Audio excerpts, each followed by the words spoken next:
Bismillahirrahmanirrahim. Assalamualaikum warahmatullahi wabarakatuh. Hamdan wa syukran lillah, amma ba'du. Sebelumnya perkenalkan, kami dari kelompok 2 ingin menyampaikan atau ingin membahas sedikit tentang teori belajar dan pembelajaran akidah akhlak. Yang pertama akan saya sampaikan tentang teori belajar behavioristik dan kognitivism. Nah, untuk pertama saya akan membahas tentang teori behavioristik. Jadi, behavioristik ini adalah teori merupakan perubahan tingkah laku sebagai hasil dari pengalaman. Jadi, ini bisa dikatakan teori behavioristik ini menekankan adanya hubungan antara stimulus dan juga dengan responnya. Secara umum, teori behavioristik ini memiliki arti penting bagi siswa untuk meraih dari keberhasilan. Nah, caranya gimana? Contohnya seperti ini. Contoh, saya seorang guru, saya memberikan stimulus, yaitu tentang pertanyaan yang akan saya ajukan kepada murid, dan setelah itu murid menyampaikan responnya, yakni menjawab dari pertanyaan-pertanyaan saya. Nah, itu disebut dengan teori behavioristik, yaitu teori ini lebih condong kepada hasil. Nah, untuk selanjutnya yakni tentang teori kognitif. Nah, teori kognitivisme ini berbeda dengan teori sebelumnya yang saya katakan tadi. Teori kognitif ini lebih condong kepada proses daripada hasil, seperti yang saya katakan di teori behavior. Jadi, teori belajar kognitif memang lebih mementingkan dari proses belajar, tidak dengan dari hasil dari belajar. Pakar tokoh yaitu Baharudin menerangkan bahwa teori ini lebih menaruh perhatiannya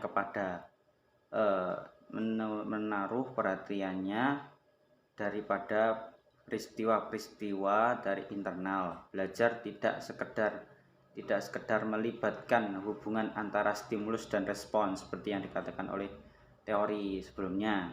Akan tetapi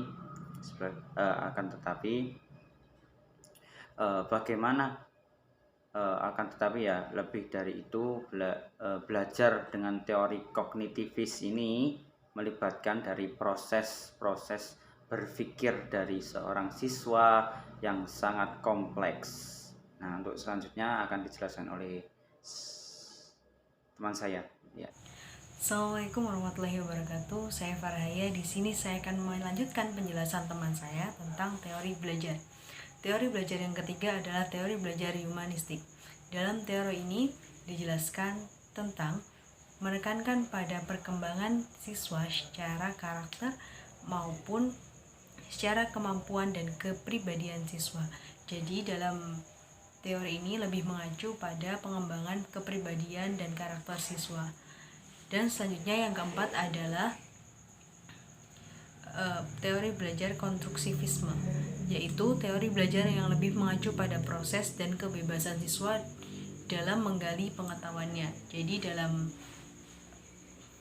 teori ini lebih mengembangkan kepada bagaimana keaktifan siswa dalam pembelajaran, bagaimana siswa menggali pengetahuannya, dan siswa berperan sebagai subjek pendidikan yang dimana siswa tersebut diberi kebebasan sebebas-bebasnya dalam menggali pengetahuan yang diberikan oleh guru.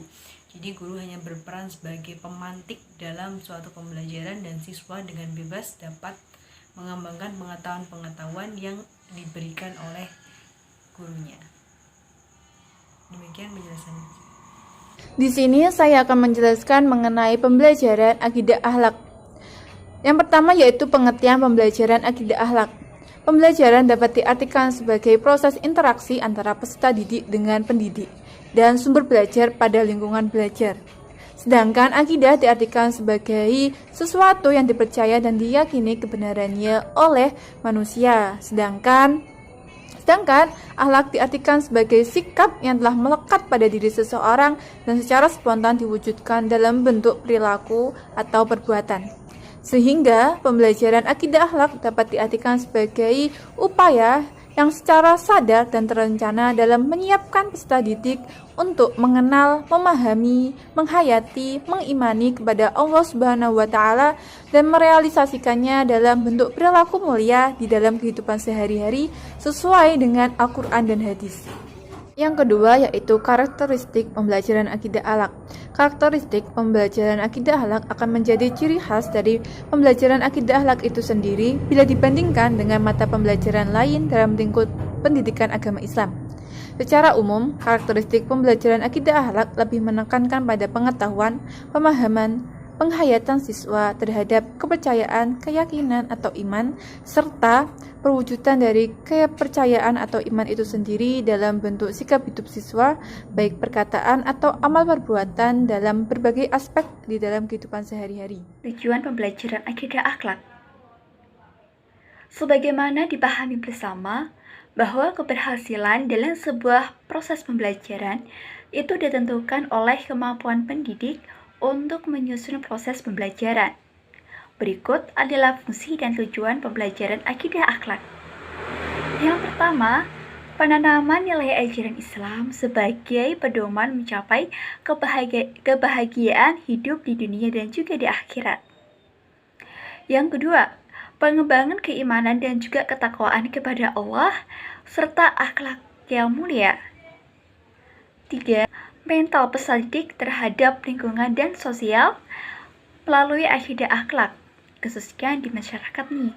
Yang keempat, perbaikan kesalahan-kesalahan, kelemahan-kelemahan peserta didik dalam keyakinan, pengamalan ajaran agama Islam dalam kehidupan sehari-hari dan juga kehidupan dalam bermasyarakat. Yang kelima, pencegahan peserta didik dari hal-hal yang negatif dari lingkungan sekitar atau dari budaya-budaya yang berlaku di masyarakat.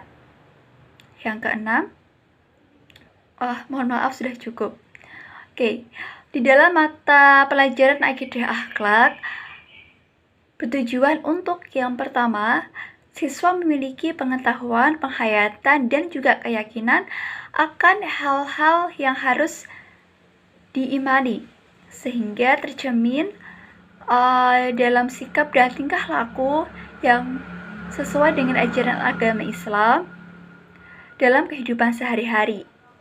Yang kedua, siswa memiliki pengetahuan, penghayatan, dan keimanan yang kuat untuk mengendalikan akhlak yang baik dan menjauhi akhlak yang buruk, baik dalam hubungan dengan Allah ataupun hubungan dengan makhluknya. Dua lingkup pembelajaran akidah akhlak mencakup yang pertama, hubungan manusia dengan Allah. Hal ini adalah berhubungan dengan segi akidah, meliputi iman kepada Allah, lalu iman kepada malaikat-malaikat Allah, iman kepada kitab-kitab Allah, iman kepada Rasul Allah, iman kepada hari kiamat, iman kepada qada dan qadar. Yang kedua adalah hubungan horizontal antara manusia dengan manusia, yang meliputi akhlak dalam pergaulan hidup kita sehari-hari. Kewajiban membiasakan berperilaku baik terhadap diri sendiri dan juga orang lain adalah hubungan manusia dengan lingkungannya, yang meliputi akhlak manusia terhadap lingkungannya. Seperti dengan lingkungan kita sehari-hari ya, di lingkungan alam kita harus menjaganya, memelihara, ataupun kita harus merawatnya sehingga tercipta kita dan juga lingkungan sekitar kita.